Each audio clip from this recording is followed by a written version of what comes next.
Happy Friday, everyone. I'm just getting over flu A, and this is the worst flu that I've had in probably 20 years. It definitely did not feel good. I had to get 2 breathing treatments at the doctor's office Wednesday, and thankfully, I already had an appointment set up, or they would have told me to go to urgent care. And I tested positive for flu A, negative for B, negative for COVID. Those breathing treatments, though, really had my heart racing.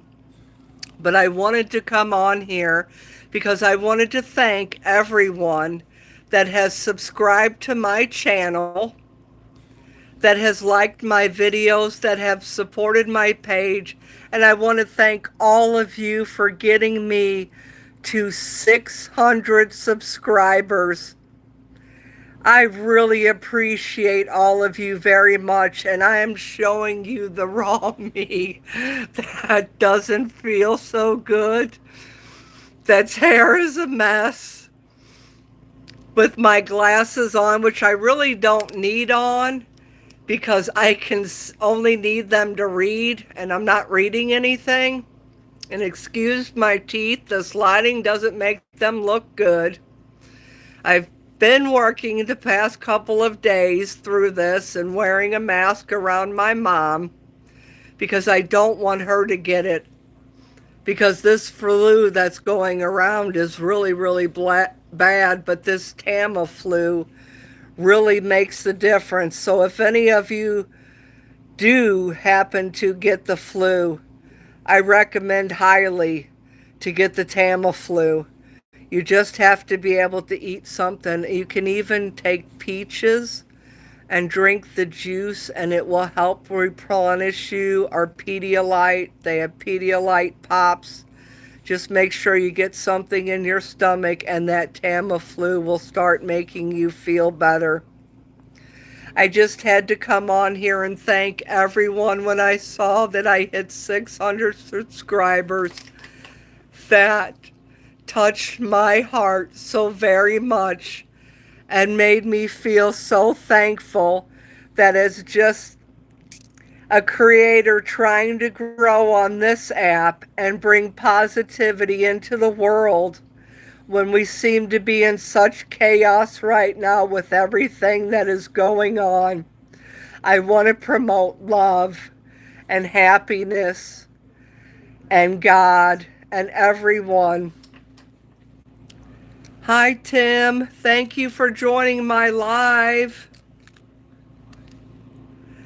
Hi, Isabella. Thank you so much for joining my live. I appreciate it. I was just saying thank you to all my subscribers for getting me to 600. I'm on my way to 1,000, and I wouldn't be here without you guys.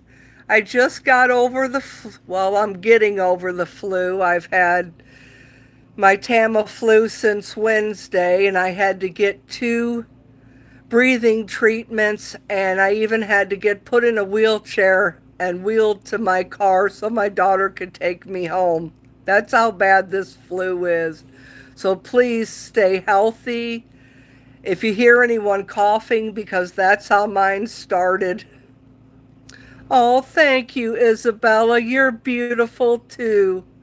Hi, William. Thank you. I can't respond to your comments because I'm using my phone. I don't have my laptop charged right now, or I'd be on it. But I appreciate every one of you for being there for me. I really do. And I'm showing you this by showing you me with no filters, with being sick, with a red face, a red nose, teeth that I hadn't brushed in a couple days because I was sick and I didn't want to use my spin brush, and I don't have a disposable toothbrush anymore because I got strep throat 4 times last year: June, July, August, and September. But this is me. I'm Lisa Fall Girl 420. I go by Lisa Fall Girl 65 on Instagram and Threads. I'm here because I just want to promote that this is a safe place, a safe space. I am a survivor of domestic abuse. My ex-husband locked me in my house twice. The first time was in 93, and he had me locked in when Deadbolts had the key. And my mom, I was on the phone with her, and she had to call the police, and the police came and said that if he did not open the door, they were going to break it down and arrest him for felonious restraint. So he let me out, and I stayed at my mom's and got an apartment, and I ended up coming back because I was pregnant. I couldn't find a job. Of course, after I left him, I found out that I was 6 weeks pregnant. I tried not to go back, but I wanted my son to stay at the same school he had been in, so I gave up my apartment because my ex-husband kept coming by every day begging me to come back to him, and as soon as I did, he was horrible to me. And almost 2 years later to the date, in June of 1995, I took my son and dropped him off at my mom's for his yearly vacation visit when she would take her vacation. And when I got home, my ex-husband started going off on me and asked me where I was. I said, I told you I was taking Matt to my mom's house. She's on vacation. He goes, well, what time did you leave? I said, I left about 4:30. I went around the corner to the gas station, and then I dropped Matt off and I came home.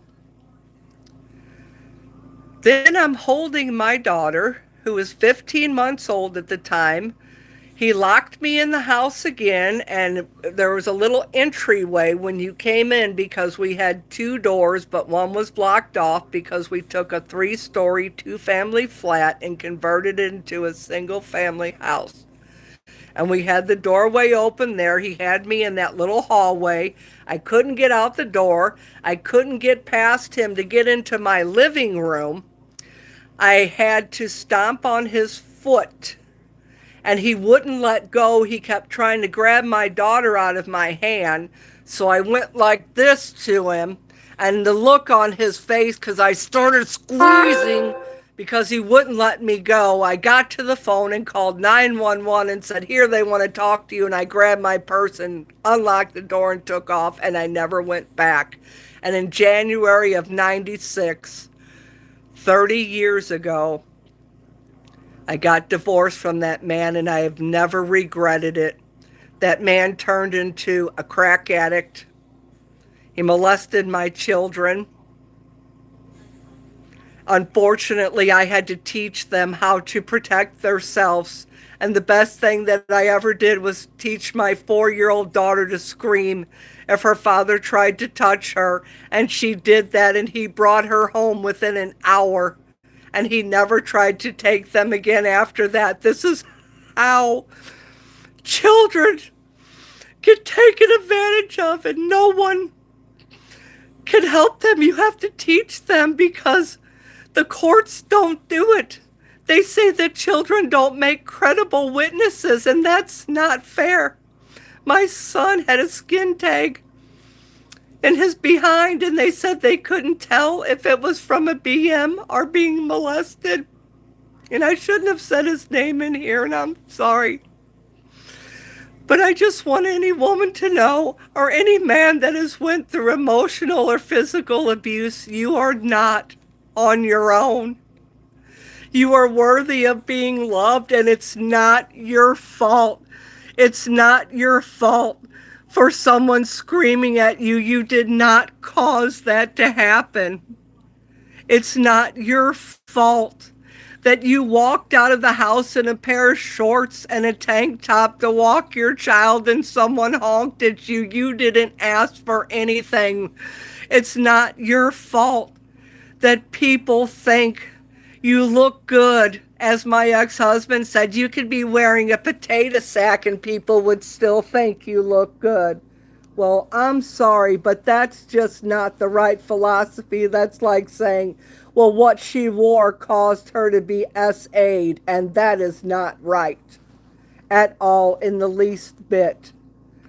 And I want everyone to know, whether you're a woman or a man, I support that domestic abuse happens to men and to women. And I highly advise that you cut off anyone that is doing that to you. I had to go into hiding for 9 years. I even went into the police station because my ex-husband went there when my son turned 10 and he couldn't find me. And I told the police officer, I showed him all the evidence I had of him harassing me at work, locking me in the house, that his visitation was taken away. And then they said, if we need you, we'll call you. I said, well, wouldn't bring my kids in, because if I don't come home, they're going underground and they will not go with that man.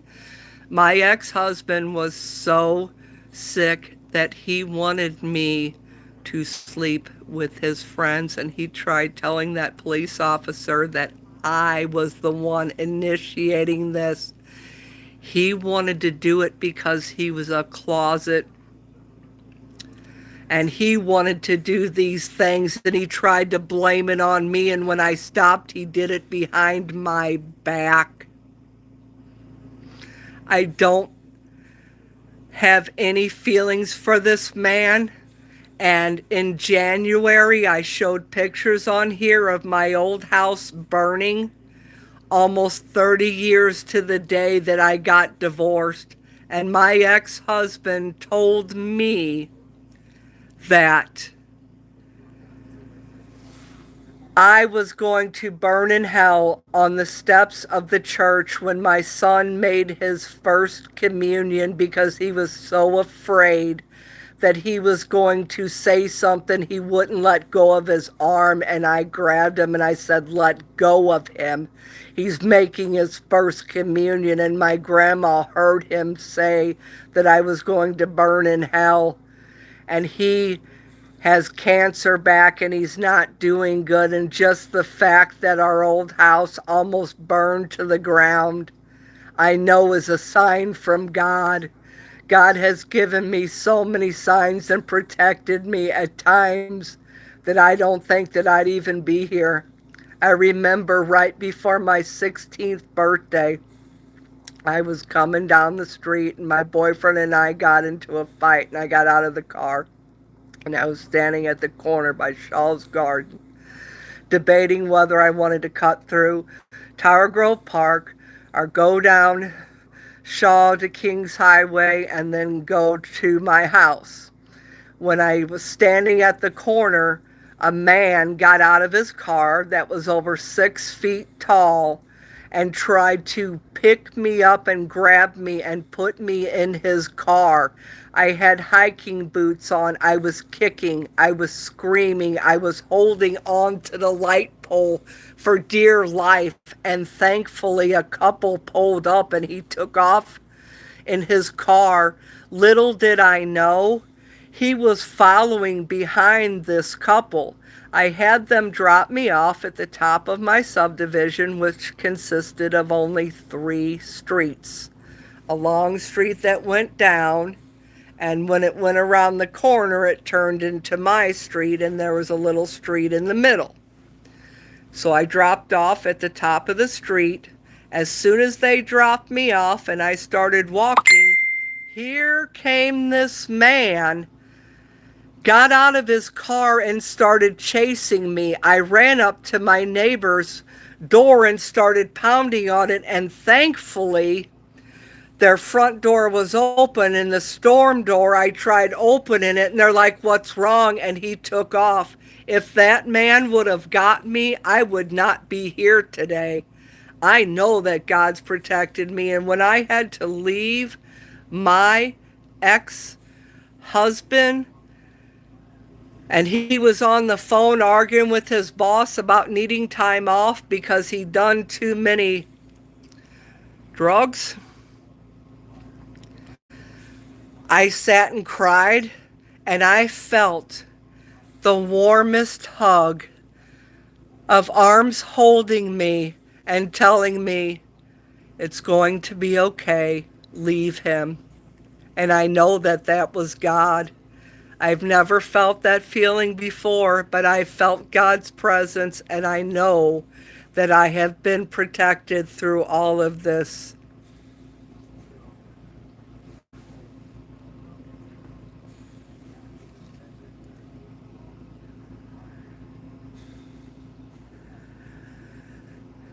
I'm just looking at your comments. I can't respond. I'm sorry, Stuffies.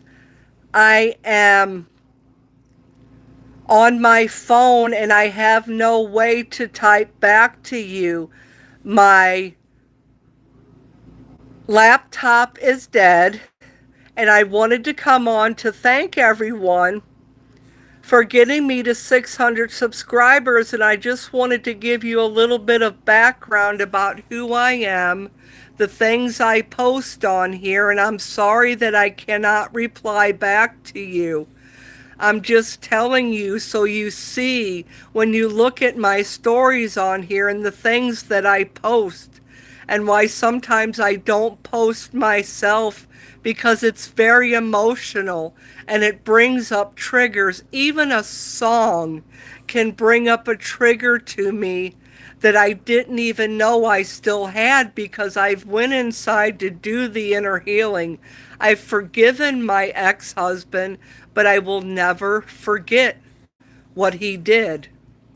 And I met someone very special in 2007, and in 2010 he went to heaven, and he was my rock, and now he's gone, and it's been almost 16 years and I have not been the same. I take care of my mom, and I know you've seen videos of her on here, and I love her so much. This January, it's been a miracle because she's on oxygen for 26 years, and I almost lost her in January of 2000 after my grandpa passed the day after Christmas in 1999. She was smoking and she had lung disease and she wouldn't stop. She couldn't. Even when she was coughing and coughing and coughing, I tried getting her to stop, and it took her almost passing away. They called the code blue. I'm just trying to get some time on this video because I need some watch hours too. Thank you, William. I appreciate you. I appreciate everyone. Thank you so much.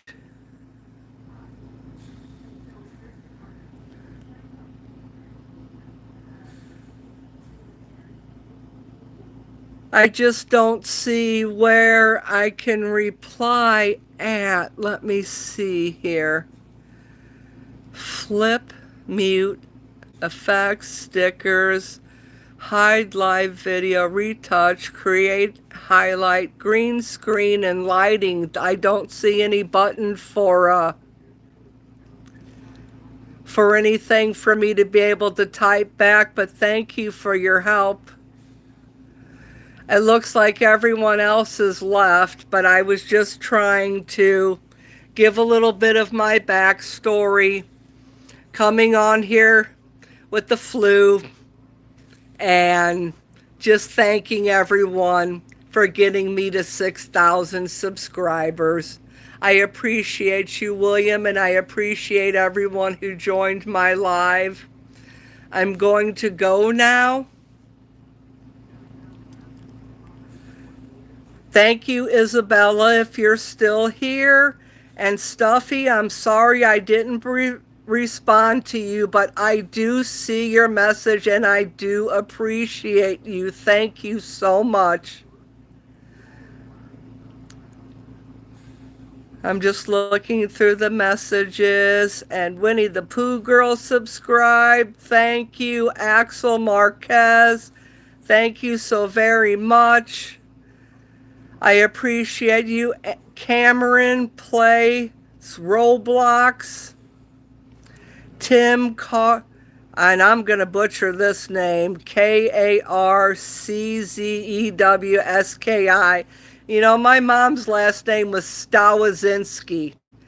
Stawizynski.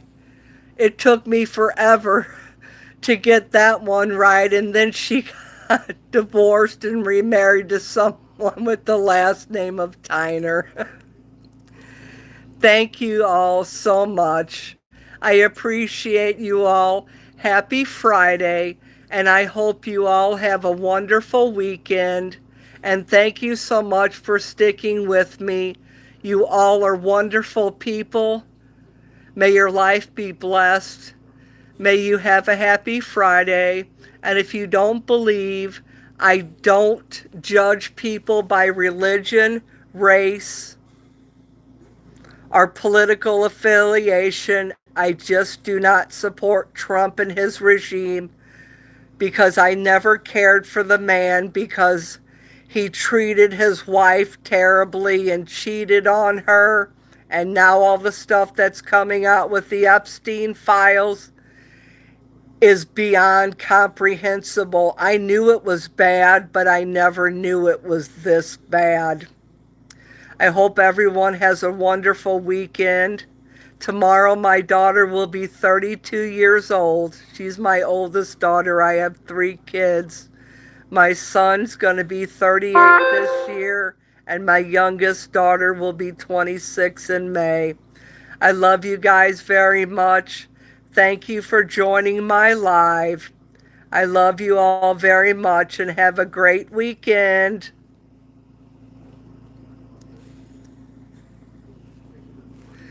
Bye. Thank you all.